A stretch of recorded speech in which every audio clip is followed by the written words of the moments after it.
Hello student. तो आज मैं धनंजय सर क्लासेस में आपको सेकंड सैम्पल पेपर का वीडियो नंबर 2 जिसमें क्वेश्चन नंबर में 6 to 10 के बारे में डिस्कस करना जो रिलेटेड टू एमसीक्यू है। पहला क्वेश्चन है कि tan theta is equal to 5/12 then find the value of sin theta plus cos theta by sin theta minus cos theta. बहुत ही सिंपल सा ट्रिक है, लेकिन याद रखना है कि क्वेश्चन में अगर tan दिया रहेगा और न्यूमरेटर और डिनोमिनेटर साइन और कॉस से रिलेटेड, न्यूमरेटर में भी साइन कॉस होना चाहिए और डिनोमिनेटर में भी साइन कॉस होगा, तो ये ट्रिक जो है बहुत ही कम समय में आपको सॉल्व करवा देगा। कैसे? तो जैसा कि हम जानते हैं कि tan थीटा 5/12 दिया हुआ और tan थीटा का फॉर्मूला होता है sin theta by cos theta. इसका मतलब sin थीटा के जगह हम 5 डालेंगे और cos थीटा के जगह हम 12 डालेंगे। सॉल्व करोगे 17/-7 और माइनस नीचे नहीं होता तो -7/17 हो जाएगा। ये क्वेश्चन तभी सॉल्व होगा जब tan थीटा हो, ऊपर में sin cos, नीचे में भी sin cos, प्लस माइनस होना चाहिए। आते हैं क्वेश्चन नंबर 7 में। आपको बताना दो पॉइंट के बीच का डिस्टेंस। ये भी क्वेश्चन बहुत ही सिंपल है। डिस्टेंस निकालने का सिंपल तरीका है x को x से घटा दो, उसका स्क्वायर कर दो, और y को y से घटा दो, उसका स्क्वायर कर दो, और दोनों को जोड़ के रूट में जो आएगा उसको लिख दो। तो सबसे पहले हम देख रहे हैं x को x से घटाएंगे तो क्या होगा। तो आप देखो कि x का वैल्यू पहला वाले में -11/3 है और दूसरा में -2/3। डिनोमिनेटर सेम था तो सॉल्व करने के बाद क्या आया, -9/3। डैट मीन्स -3 आया। तो -3 का स्क्वायर क्या होता है, 9। मैंने क्या बोला, x को x से घटाओ, उसका स्क्वायर करो और जोड़ दो। y को y से घटाओ, उसका स्क्वायर करो और जोड़ दो। तो मैंने x को x से घटाया तो जो वैल्यू आया वो -3 आया और -3 का स्क्वायर कर दिए तो क्या हो गया, 9।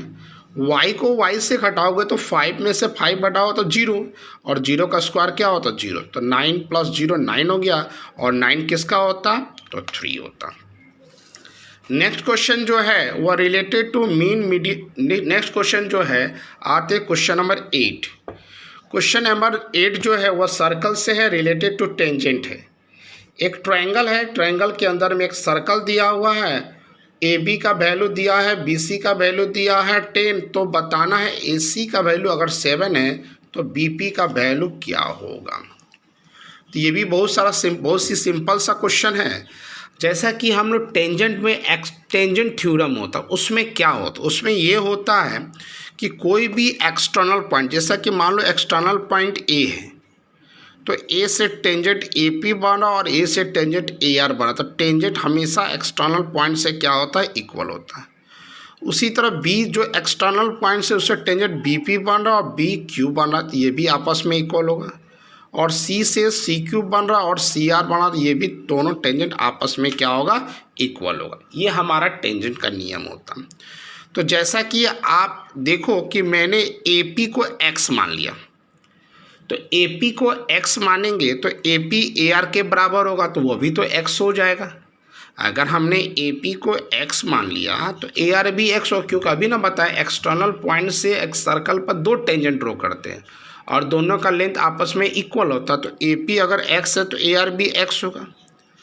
अब देखो ध्यान से, यहाँ पर AC का टोटल वैल्यू कितना दिया हुआ, AC का वैल्यू जो दिया हुआ 7, तो ये टोटल 7 है और इसमें से ये x है, तो टोटल 7 है और ये x है, तो टोटल में से x कटाएंगे तो CR 7 - x हो जाएगा। CR मेरा कितना होगा, 7 - x। अगर ये 7 - x होगा तो ये भी तो 7 - x, क्योंकि CR और CQ मेरा टेंजेंट है। BC का वैल्यू मेरा टोटल क्या दिया है, 10, और 10 में से 7 - x को अगर माइनस कर दोगे तो क्या बच जाएगा, 3 + x। इसका मतलब BQ का वैल्यू क्या हो गया, 3 + x। उसी तरह AB का वैल्यू भी 10 दिया है। अगर हमारा AP अगर 7 है तो BP क्या हो जाएगा, 10 - x। और कुछ देर पहले बताया था ना, BP और BQ आपस में बराबर क्योंकि टेंजेंट है, तो मैंने BP और BQ का वैल्यू डाल दिया। तो x का वैल्यू आया 3.5। तो हमें निकालना था BP, तो 10 में से x का वैल्यू माइनस कर दिया, डेट मीन्स राइट आंसर जो है वह हमारा 6.5 हो गया। अब आते हैं, क्वेश्चन बहुत ही बड़ा है, लेकिन ध्यान से देखोगे तो ये मेंसुरेशन का क्वेश्चन है, बहुत ईजी बन जाएगा। अगर सॉल्व किया जाए तो ये 5 मार्क्स का क्वेश्चन है, लेकिन ये MCQ में केवल 1 मार्क्स का दिया हुआ है, लेकिन हम इसे कम समय में ही इसे सॉल्व करेंगे। क्वेश्चन दिया हुआ है कि water in a river which is 3 metre deep and 40 metre wide is flowing at the rate. आपका नदी में जो पानी की गहराई है वह 3 मीटर है और चौड़ाई जो नदी की वह 40 मीटर है। उसमें जो पानी का जो फ्लो है 2 किलोमीटर पर आवर के स्पीड से फ्लो कर रहा है। तो अगर पानी समुद्र में जा रहा है, नदी से कहाँ जा रहा है, समुद्र में, कितने मिनट, 2 मिनट में, तो कितना पानी, नदी का पानी समुद्र में जाएगा। तो बहुत ही सिंपल है, इसको मैंने बनाया है, देखते हैं कैसे बनेगा। तो आप देखो इसका कैलकुलेशन में सबसे पहले मैंने क्या किया, तो सबसे पहले मैंने आपका जो हाइट दिया हुआ था 3 मीटर, हाइट कितना दिया हुआ था 3 मीटर, तो मैंने हाइट लिख दिया 3 मीटर। ब्रेथ मतलब वाइड कितना दिया 40 मीटर।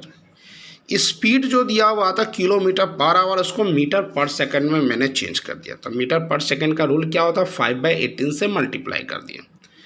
तो सॉल्व करके मेरा 5/9 आया।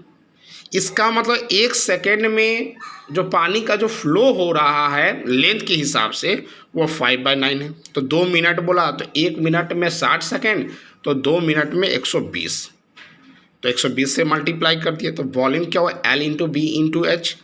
ये जो 5 × 9 × 120 जो है वो लेंथ का काम करेगा। ब्रेथ हमारा दिया है, हाइट हमारा दिया है, सॉल्व कर दोगे तो हमारा वॉल्यूम निकल जाएगा। नेक्स्ट क्वेश्चन आ जाते हैं, जो कि आपका मीन, मीडियन एंड मोड का इम्पेरिकल फॉर्मूला से रिलेटेड है। क्वेश्चन में दिया है मीन का वैल्यू 12, मीडियन का वैल्यू 15, तो बताना है कि इम्पेरिकल फार्मूला के माध्यम से आपका मोड क्या हो। बहुत ही सिंपल सा क्वेश्चन है। इसका फार्मूला होता है mode is equal to 3 median minus 2 mean. Median का वैल्यू 15 है तो 3 × 15, और मीन का वैल्यू 2 है तो 2 × 12, that is 45 minus 24 is equal to 21, और आसानी से मोड हमारा निकल गया। तो इस वीडियो में मैंने क्वेश्चन नंबर 6 to 10 बताया। नेक्स्ट वीडियो में आपको 11 से लेकर 15 तक डिस्कस करेंगे। आज के लिए इतना, थैंक यू।